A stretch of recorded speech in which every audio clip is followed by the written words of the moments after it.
Fala, rapaziada do TJ São Paulo, voltamos agora para tratar dos crimes contra a administração pública, como ficou prometido no bloco anterior. Matamos aqueles crimes contra a fé pública, certo? Agora vamos aos crimes contra a administração pública. E aí a sua banca, ela cobra todos os crimes contra a administração pública. Tem artigo espalhado por todos os capítulos do título 11. Como assim capítulos, professor? Crimes contra a administração pública, eu tenho vários capítulos deles. Eu tenho os crimes contra a administração pública que são praticados por funcionário público. Eu tenho crimes contra a administração pública que são praticados por particular. Eu tenho crimes que são praticados por particular contra a administração pública estrangeira. Eu tenho crimes que são praticados contra a administração da justiça. E eu tenho crimes que são praticados contra as finanças públicas. A VUNESP cobra, dentro do título 11, Crimes contra a Administração Pública, com os artigos que ela selecionou para a gente, ela cobra vários desses capítulos. Crime praticado por funcionário, por particular, contra a administração estrangeira, contra a administração da justiça. E aí nós vamos avançando, então, pouco a pouco e deixando claro para você onde estamos. Agora nós vamos começar o estudo dos crimes contra a administração pública que são praticados por funcionário público. Esses são os primeiros que nós abordaremos. E aí nós encerraremos esse estudo justamente trazendo o conceito de funcionário público. Quem é funcionário público para os fins da lei? Beleza? Então vem comigo e vamos lá, vamos começar isso daqui. Olha só. Então eu quero colocar aqui para você assim, ó. Crimes contra a administração pública, agora aqueles que são praticados por funcionário público. Os praticados por funcionário público. Beleza? Então vamos lá. Olha só, primeira coisa que eu quero fazer com você. Deixa eu pegar aqui, ó, acompanha comigo aqui. Vamos lá, joga lá no final, crimes contra, aqui ó, conceito de funcionário público para os fins penais. Então vem aqui, quem é funcionário público para os fins penais? Para os fins penais, quem que eu considero funcionário público? Pessoal, funcionário público para efeitos penais é quem exerce cargo, emprego ou função pública. Cargo, emprego ou função pública. Professor, para ser funcionário público para os efeitos penais, eu preciso exercer esse cargo, emprego ou função pública de maneira definitiva e recebendo remuneração? Não. E aí eu chamo sua atenção para isso, ó. Ainda que você transitoriamente e sem remuneração exerça um cargo, emprego ou função pública, você será considerado funcionário público para os fins penais.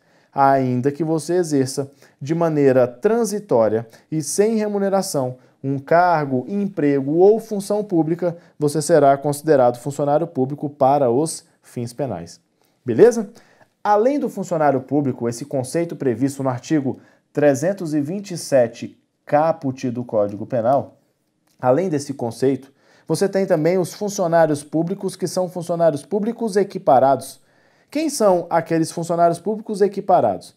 Então, vamos lá. Equipara-se a funcionário público quem exerce cargo, emprego ou função onde? Em entidade paraestatal, ou então o camarada que trabalha para uma empresa prestadora de serviço. Veja que aqui eu estou falando de uma empresa, ó, privada. O cara trabalha numa empresa privada e é funcionário público? Sim.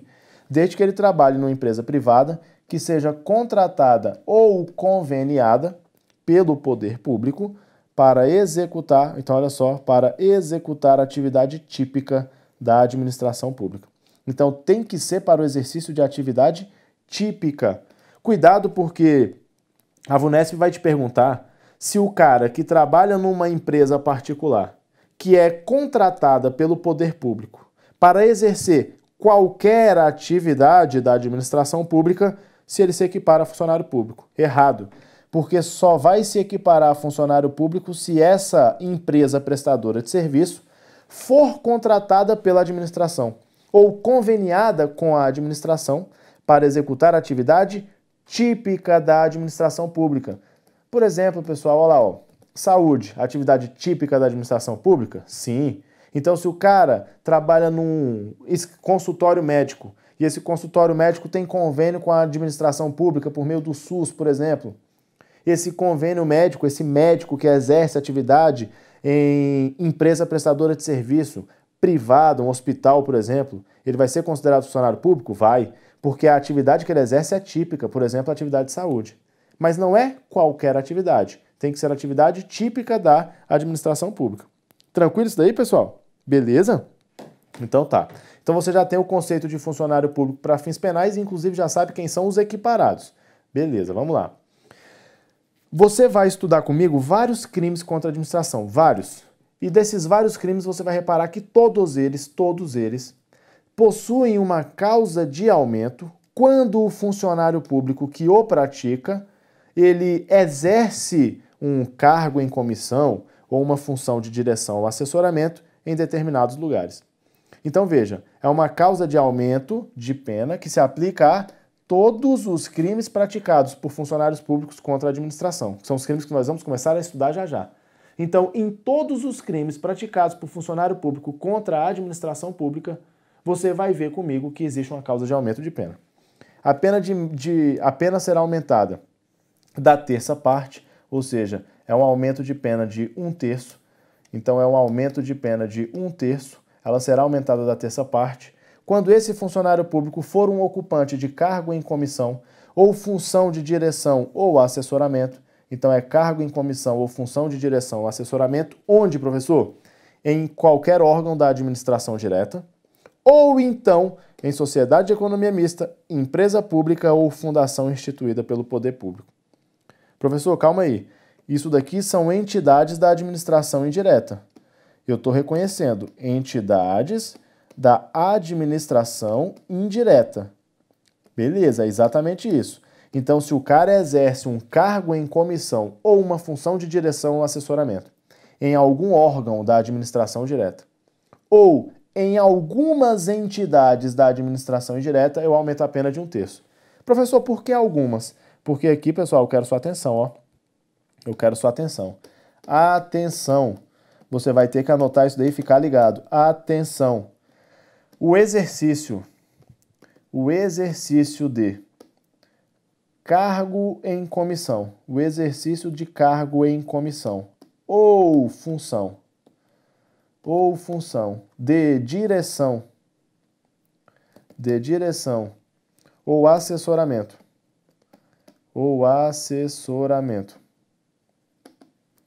em autarquia não gera aumento de pena. Isso eu quero que você lembre, hein? Não gera aumento de pena. Vai lembrar disso daí na sua prova ou vai errar a questão? Você que sabe. Você vai lembrar disso daí na sua prova para não errar, pessoal. O fato de o funcionário público exercer um cargo em comissão ou uma função de direção ou assessoramento em uma autarquia não gera aumento de pena. Professor, por que não gera? Pessoal, pelo simples fato de que no artigo 327, parágrafo 2º, justamente o artigo que prevê para a gente essa hipótese de aumento de pena, artigo 327, parágrafo 2º, no artigo 327, parágrafo 2º, que prevê para a gente esse aumento de pena, ele não coloca autarquia. Ele coloca quem? Qualquer órgão da administração direta, ok. E quando ele vem para as entidades da administração indireta, ele coloca quem? Sociedade de economia mista, empresa pública ou fundação instituída pelo poder público. Pessoal, a administração indireta, ela possui 4 entidades. Sociedade de economia mista, empresa pública, que são as pessoas jurídicas de direito privado, fundação instituída pelo poder público e autarquia, que são as pessoas jurídicas de direito público. Veja que a autarquia não está presente nesse rol. Portanto, o fato de exercer um cargo em comissão ou uma função de direção ou assessoramento em autarquia não gera aumento de pena de 1/3. Então, nós vamos estudar os crimes praticados por funcionário público contra a administração. Saiba que se ele exercer cargo em comissão ou função de direção ou assessoramento, nessas hipóteses, aumenta-se de 1/3. Na autarquia, não aumenta-se de 1/3. Não aumenta de 1/3. Você entendeu isso daqui, pessoal? Você conseguiu acompanhar esse raciocínio que eu fiz com você? Ficou claro para você essa situação? Ele só recebe aumento de pena caso ele exerça cargo em comissão ou função de direção e assessoramento em entidades da administração indireta, com exceção da autarquia, ou em qualquer órgão da administração direta. Beleza isso daí? Feita essa introdução, sabendo agora o conceito de funcionário público, a gente vai partir para o estudo dos crimes contra a administração pública. Então vamos começar. Professor, qual é o primeiro crime contra a administração pública que um funcionário público pratica? Vem comigo na tela, olha só. Então, o primeiro crime contra a administração pública praticada por funcionário público é o peculato. E aí vamos começar o peculato, artigo 312, o primeiro desses crimes, ele traz pra gente o seguinte, ó. Apropriar-se o funcionário público de dinheiro, valor ou qualquer outro bem móvel, seja esse bem, valor ou dinheiro público ou particular, desde que ele tenha a posse em razão do cargo dele. Então, se eles apropria-se de bem, valor ou dinheiro público ou particular de que tenha a posse em razão do cargo, pratica o peculato. Por que eu falo peculato desvio ou então peculato apropriação? Porque você vê que tem dois verbos aqui. Um é apropriar-se, então olha só, um é apropriar-se, e aí ó, ao se apropriar eu estou falando do peculato apropriação, e o outro é desviar, quando ele desvia esse dinheiro, valor ou qualquer outro bem móvel em proveito próprio ou alheio. Então quando eu penso aqui ó, na conduta de desviar, eu já vou pegar o peculato desvio. Então tem peculato desvio e peculato apropriação. É você se apropriar de um bem de que tem a posse em razão do cargo, ou desviar esse bem em proveito próprio ou alheio. Sempre nesses casos de peculato desvio e peculato apropriação, sempre um bem, dinheiro ou valor de que você tem a posse em razão do cargo. Agora, além do peculato desvio e peculato apropriação, você também tem a hipótese do peculato furto. Só que no furto agora muda um pouquinho. Por quê? Porque no furto eu estou preocupado com um bem, valor ou dinheiro que o funcionário público não tem a posse. Então é um bem, valor ou dinheiro de que o funcionário público não tem a posse. A pena é a mesma.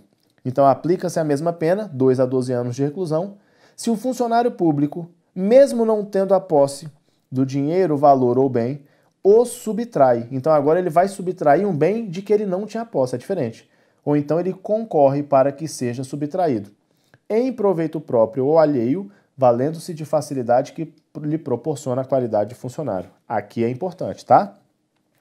A subtração do bem, do valor ou do dinheiro que esse funcionário público vai praticar só caracteriza peculato furto quando? Quando ele valer-se da facilidade que o cargo lhe proporciona. Então vamos lá? Vamos entender isso daqui? O cara chega na repartição pública com o crachá da repartição, abre uma porta, essa porta só é aberta com crachá. E, obviamente, ele tem o crachá porque é servidor.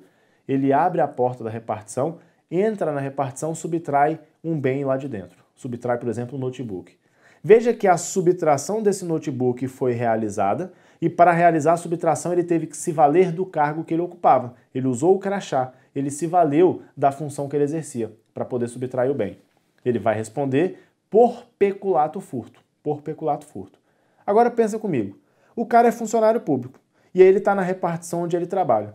Ele levanta para ir ao banheiro e ele está transitando por dentro do órgão em um local de livre circulação. O local por onde ele está passando, vários particulares também passam, qualquer pessoa acessa aquele local. Então não está se valendo do cargo.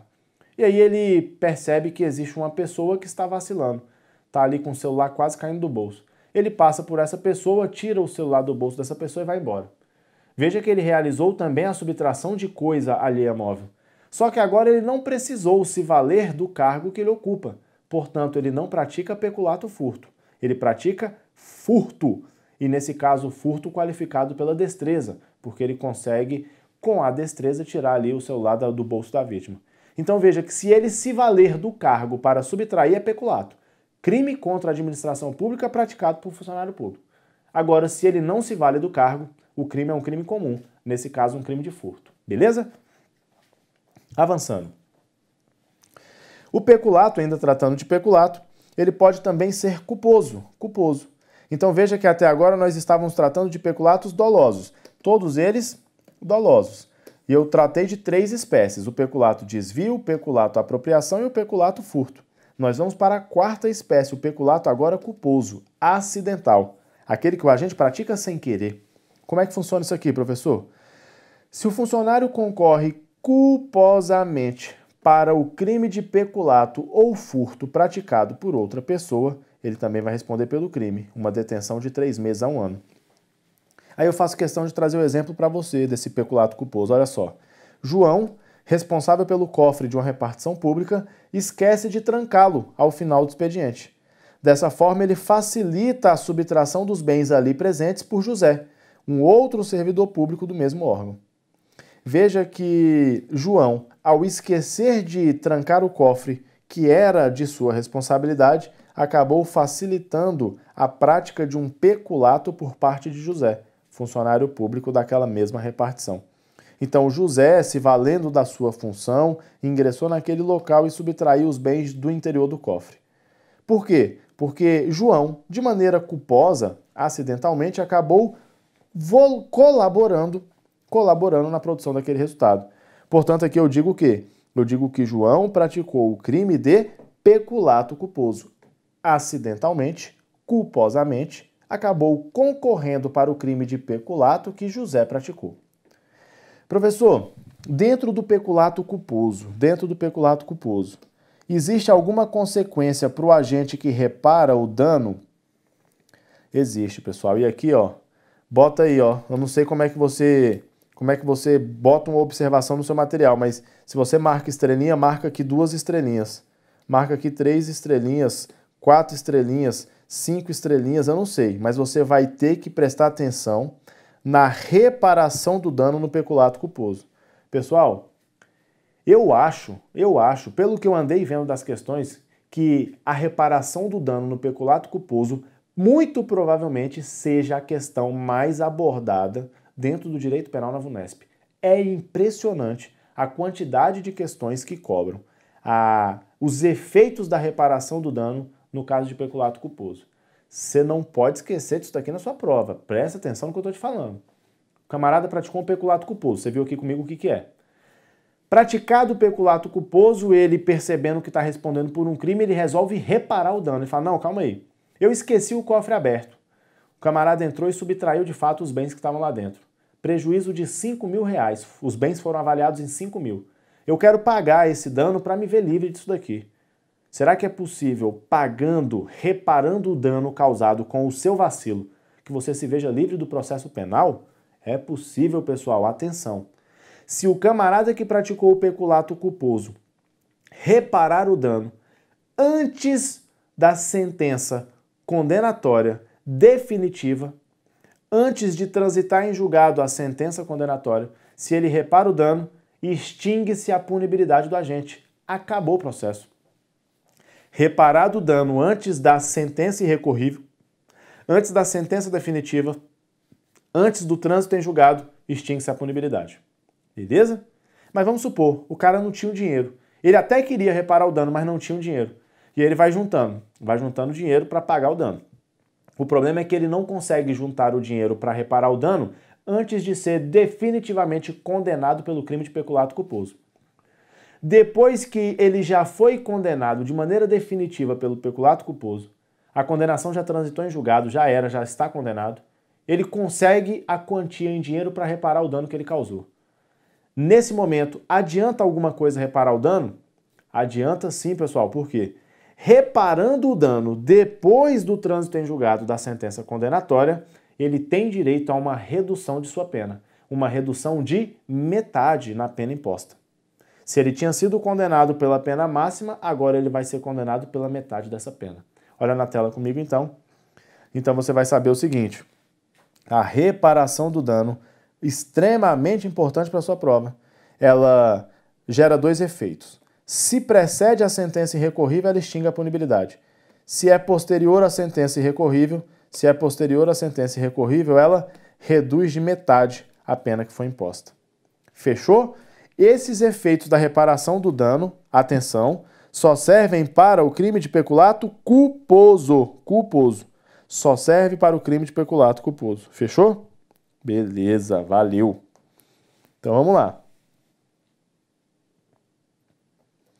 Vamos agora para o peculato mediante erro de outrem, artigo 313 do Código Penal.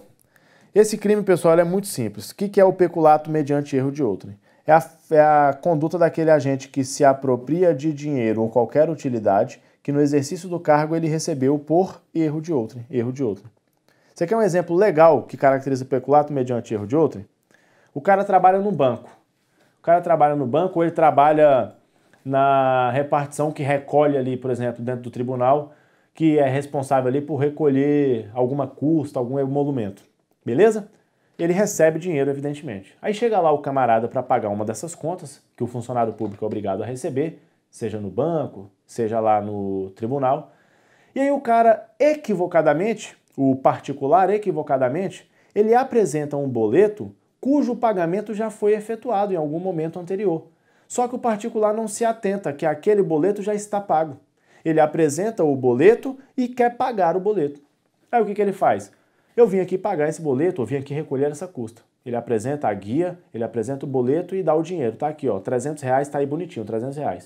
Entrega para o funcionário público. O funcionário público pega aquele documento, verifica que o documento já está pago, ou seja, não tem o que pagar. Só que ele recebeu do particular uma quantia em dinheiro para pagar uma conta que já estava quitada. O que ele faz? Não, beleza, tudo certo.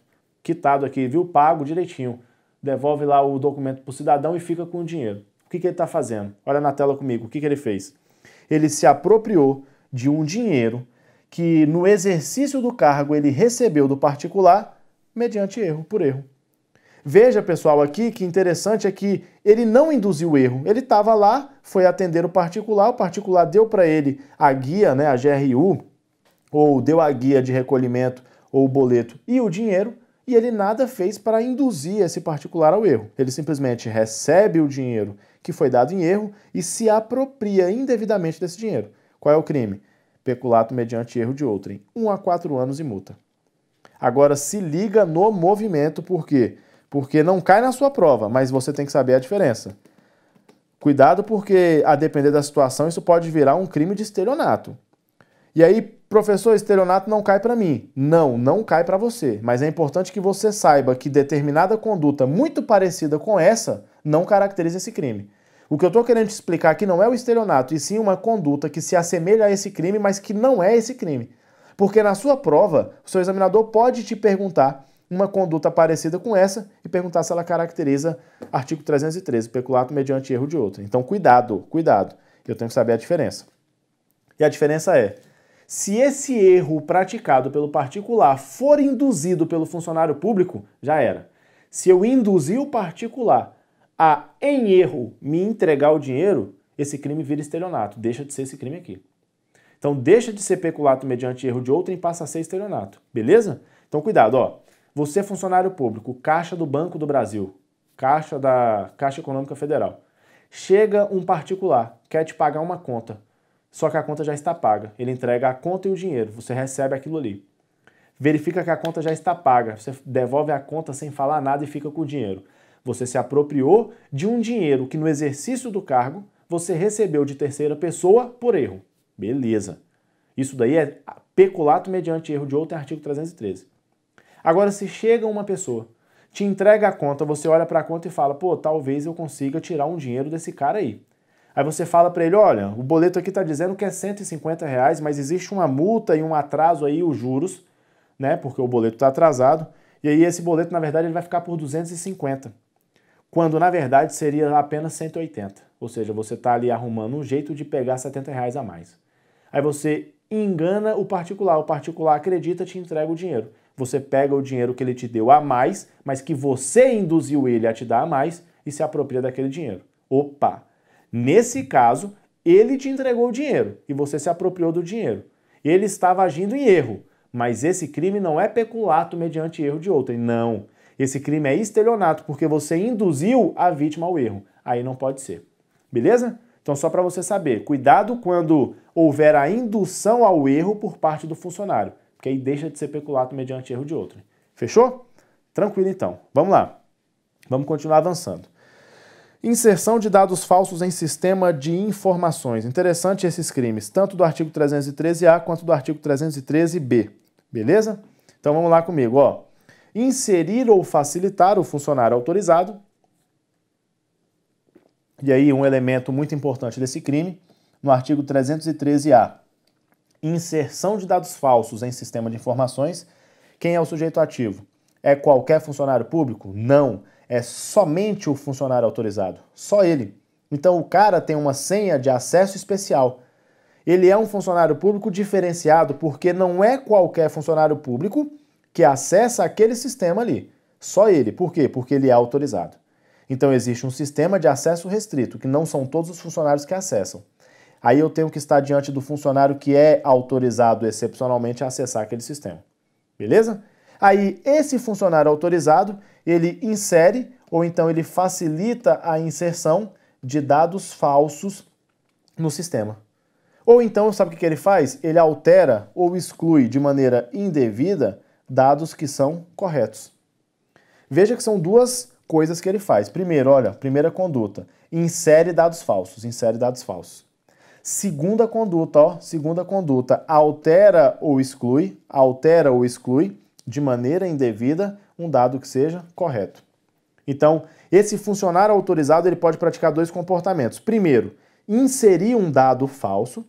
Segundo, alterar ou excluir um dado verdadeiro. Onde? Onde é que ele vai fazer isso? No sistema informatizado ou banco de dados da administração pública. Ele tem uma finalidade específica, ó, com o fim de obter vantagem devida para si ou para outrem, ou para causar dano. Pessoal, aqui eu vou te falar. Conduta característica. Um exemplo muito bom para você entender o que é esse crime. Sabe aquele agente de trânsito que tem acesso a sistema informatizado em que ocorre lançamento de multa e exclusão de multa? Esse funcionário público, autorizado a acessar um sistema próprio, um sistema que não é qualquer funcionário que acessa, mas ele acessa porque ele é autorizado, ele entra no sistema e, para se vingar do vizinho do qual ele não gosta, ele lança uma multa que não existe para o cara. Ele está inserindo um dado falso no sistema informatizado. Aí ele lança uma multa que não existiu, só para sacanear o vizinho, para gerar um dano para o vizinho. Ou seja, a finalidade de dano a outrem. Ou então ele faz diferente. Ele cobra propina para entrar no sistema e excluir indevidamente uma multa que foi aplicada corretamente. O cara estacionou no lugar errado, recebeu uma multa. Entra em contato com esse funcionário público corrupto e oferece uma vantagem para ele. O funcionário público aceita, ele cobra. Me dá uma vantagem devida que eu entro no sistema, eu sou autorizado, entro no sistema e excluo essa multa, que é uma multa correta, mas eu vou excluir ela do sistema. Opa! Esse funcionário público que exclui ou altera de maneira indevida uma informação do sistema informatizado, ele também responde pelo crime. Então, inserir informação falsa ou excluir ou alterar uma informação verdadeira de dentro de um sistema informatizado ou de um banco de dados da administração pública caracteriza o crime de inserção de dado falso em sistemas de informações. Vem aqui comigo na tela. Esse crime do artigo 313-A, ele reclama duas coisas importantes. Primeiro, ó, somente o funcionário autorizado. Segundo, ó, tem que ter uma finalidade específica, que é: 1, obter vantagem econômica indevida, 2, causar dano.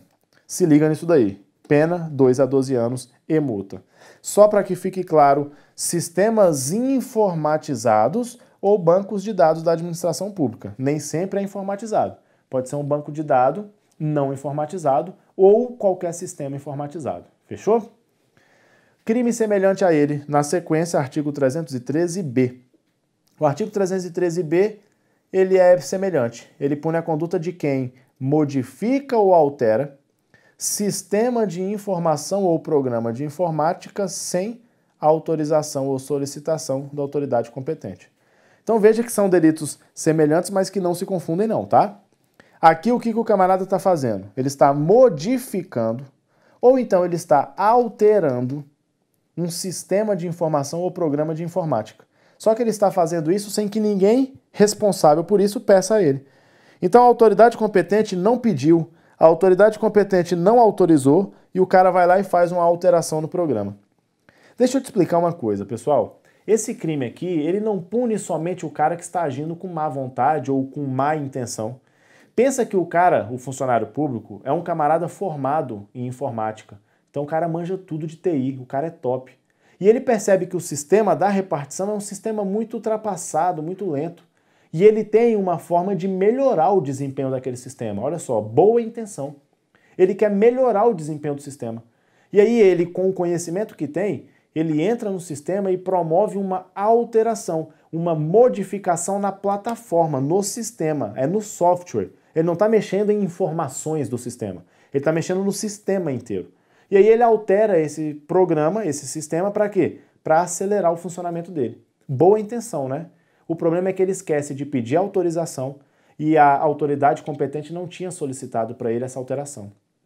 Quando ele promove essa modificação, sem que a autoridade competente tivesse solicitado ou autorizado ele a fazer essa modificação, ele está praticando o crime previsto no artigo 313b. Veja que o 313b não exige uma finalidade danosa. Às vezes a finalidade é boa, mas mesmo assim essa conduta não pode ser realizada. Olha na tela comigo. Se o camarada modificar ou alterar sistema de informações ou programa de informática sem autorização da autoridade competente, pena de 3 meses a 2 anos. Você percebe que esse crime ele é menos grave que o anterior. Por essa razão, a pena é bem menor, 3 meses a 2 anos. Isso aqui é o que nós chamamos de infração de menor potencial ofensivo, né, pessoal? A pena máxima não passa de 2 anos. Infração de menor potencial ofensivo. Pena máxima não passa de 2 anos. Diferente do crime anterior, por quê? Pena máxima chega a 12, porque aqui a finalidade do cara ela é uma finalidade muito mais reprovável, obter vantagem ou causar dano. Isso não acontece aqui no artigo 313b, beleza? Agora cuidado, porque aqui existe uma causa de aumento de pena. E aí você vai ter que lembrar dessa causa de aumento de pena, obviamente. Nesse crime e somente nele, veja, essa causa de aumento somente se aplica ao artigo 313b. A pena aumenta-se de 1/3 até a metade. Quando? Quando da modificação ou alteração que não tinha sido autorizada ou solicitada, acabar resultando um dano. Esse dano pode ser para a administração pública ou para o administrado, tanto faz.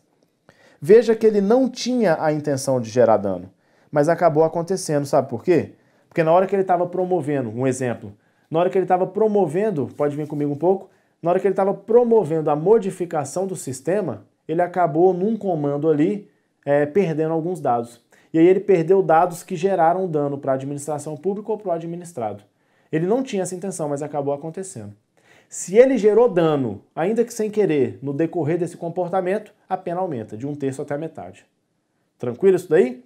Mas esse aumento de pena, em caso de dano, somente se aplica ao artigo 313b, não se aplica ao 313a, até porque a finalidade de causar dano no 313a, ela é elemento do tipo.